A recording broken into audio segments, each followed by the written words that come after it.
एक एक व्यक्ति की जान बचाने के लिए। और एक नहीं, ऐसे कई प्रकार के।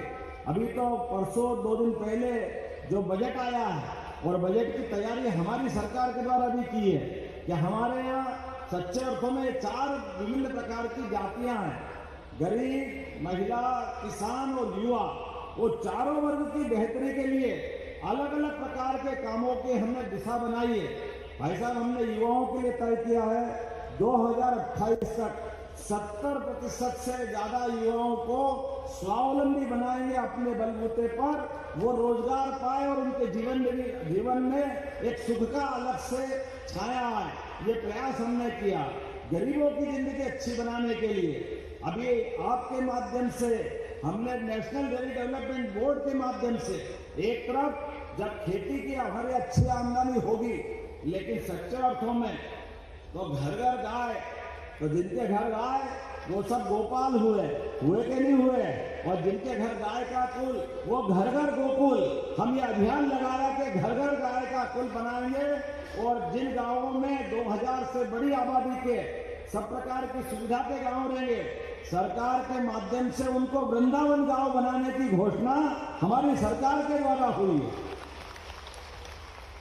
अब गौमाता से निकलने वाला गोबर, गोमूत्र, ये कोई अलग संकट नहीं है। इनसे भी बिजली बनती है, इनसे बहुत सारी प्रकार का उपयोग होता है। ऐसे सारे कामों को प्रोत्साहन देकर के लगातार हम प्रयास करेंगे कि ऐसे एक के बाद एक इन कामों के माध्यम से आने वाले समय में अकेले इसी मध्य प्रदेश के अंदर जैसे अमूल की डेयरी गुजरात में आई, तो गुजरात में किसानों की जिंदगी बदली। हम भी प्रयास कर रहे हैं कि मध्य प्रदेश में किसानों की आय बढ़े, किसानों की जिंदगी बेहतर हो, इसलिए उस पर भी काम करने जा रहे हैं। मैं आज के इस अवसर पर, चूंकि बहुत सारी बात हो सकती है, लेकिन एक गौशाला की बात यहाँ भी आई है। कौन सा गाँव बताया था?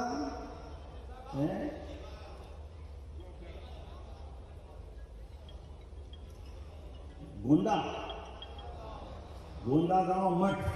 आपने जो कहा, निश्चित रूप से वहां भव्य गौशाला बनाई जाएगी, सारी व्यवस्था सरकार के द्वारा करेंगे।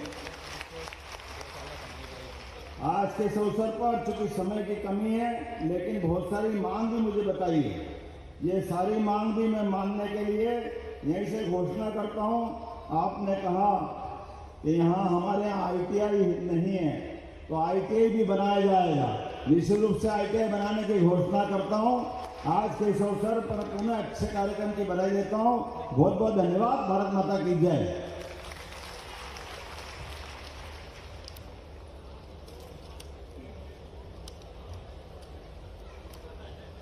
विकास कार्यों की सौगात के साथ गौशाला और ITI की बहुप्रतीक्षित मांगों को पूरा करने के लिए हमारे यशस्वी मुख्यमंत्री का बहुत बहुत धन्यवाद। मैं अभी सभी से अनुरोध करता हूं कि अपने स्थान पर ही बैठें। भोजन की व्यवस्था, भोजन पैकेट की यहीं पर है, उसके बाद ही हम अपने स्थान से जाएंगे। सभी से अनुरोध है यहीं बैठें। मैं सचिव महोदय श्री सुजीत जी शर्मा से अनुरोध करता हूं कि वे धन्यवाद ज्ञापित करें। सभी कृपया बैठ जाइए, भोजन के बाद ही जाना है। सावधान। बोलिए नर्मदे हार।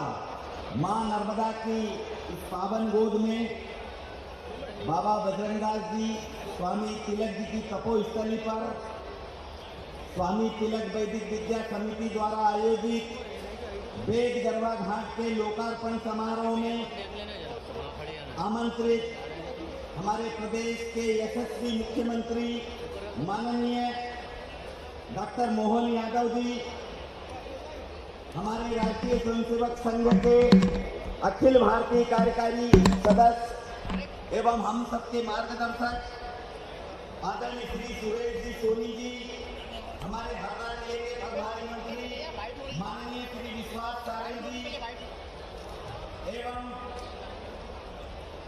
हमारे संस्कृत भारती के राष्ट्रीय संगठन मंत्री श्री जयप्रकाश जी गौतम जी, अमेरिका से पधारे श्री विजय जी अग्रवाल जी, डॉक्टर पप्पू राम जी यादव जी, राज्य से पधारे श्री एरिस्टो प्रेम कुमार जी। मैं इन सभी गणतंत्र अतिथियों का स्वामी तिलक वैदिक विद्या समिति की ओर से बहुत बहुत आभार एवं साधुवाद व्यक्त करता हूँ। आपने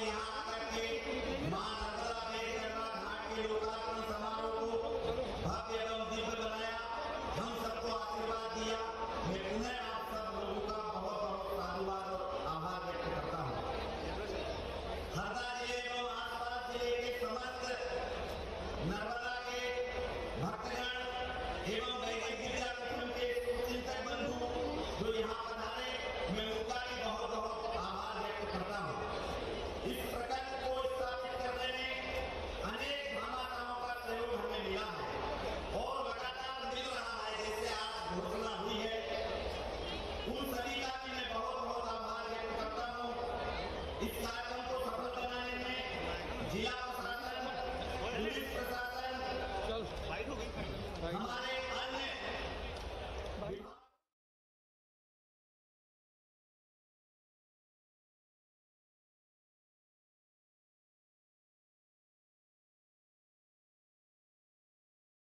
हम सब, जैसे भाई साहब ने बोला, बिल्कुल सही बात है कि मां गंगा के प्राकट्य के लिए भागीरथ जी ने तपस्या की और उनके तपस्या के परिणाम स्वरूप महाराज भगवान शिवशंकर ने अपने जटाओं में धारण करके गंगा जी के अवतरण का उनने हमारा सपना भागीरथ जी के काल का सार्थक किया।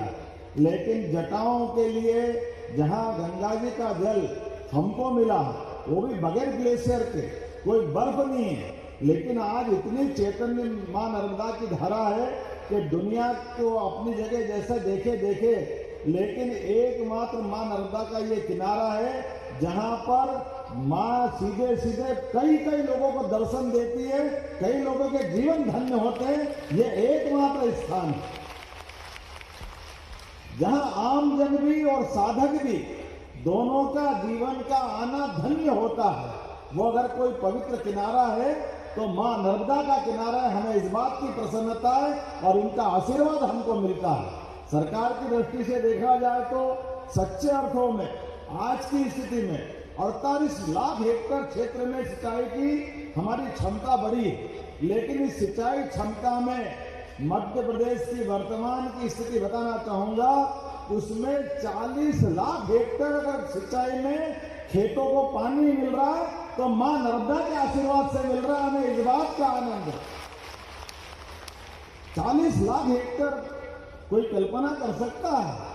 सब जानते हैं कि जैसे हमने कोई पारस पत्थर नहीं देखा, लेकिन पारस के बारे में कहा जाता है कि जैसे किसी लोहे को छुआओ तो लोहा सोना बन जाता है। ये तो हमने सुना और देखा, ये तो सुनने वाली बात है, देखा तो है नहीं। लेकिन सच्चे अर्थों में जहां सूखे खेत को पानी मिल जाए, ये बात पक्की है कि वहां फसलों के रूप में सोना हो जाता है। इस बात में कोई शक नहीं। आज धान का कटोरा मध्य प्रदेश जिस प्रकार से बना है, और मैं धन्यवाद देना चाहूंगा प्रधानमंत्री नरेंद्र मोदी जी को। जोरदार अभिनंदन करो श्रीमान प्रधानमंत्री नरेंद्र मोदी जी को, जिनके माध्यम से हमारा मालवा, निमाड़, ये हमारा महाकौशल का बेल्ट और तुगिंद का बेल्ट अब अपने मां नर्मदा के आशीर्वाद से हरा भरा हो रहा है।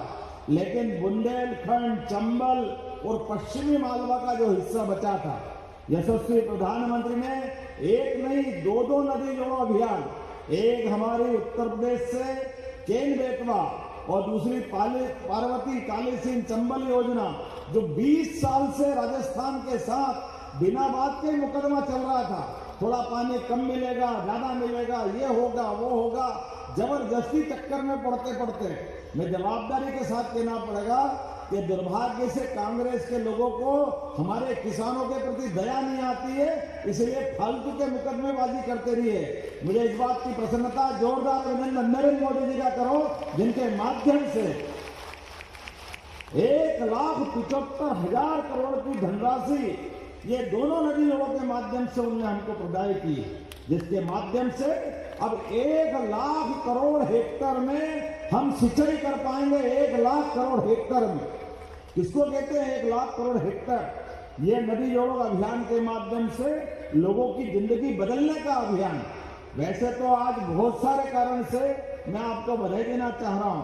जहां हम अपना ये कार्यक्रम कर रहे हैं, यहां आने के पहले ही लगातार ये वेद गरबा घाट, जिसकी कहानी अभी हमारे संचालक जी ने बताई है, जिसके माध्यम से हमने वेद गरबा का घाट के लोकार्पण के साथ साथ यहाँ 130 करोड़ के लगभग 21 कार्यों का भूमि पूजन किया है। जोरदार अभिनंदन करो, ये बहुत छोटी राशि नहीं होती।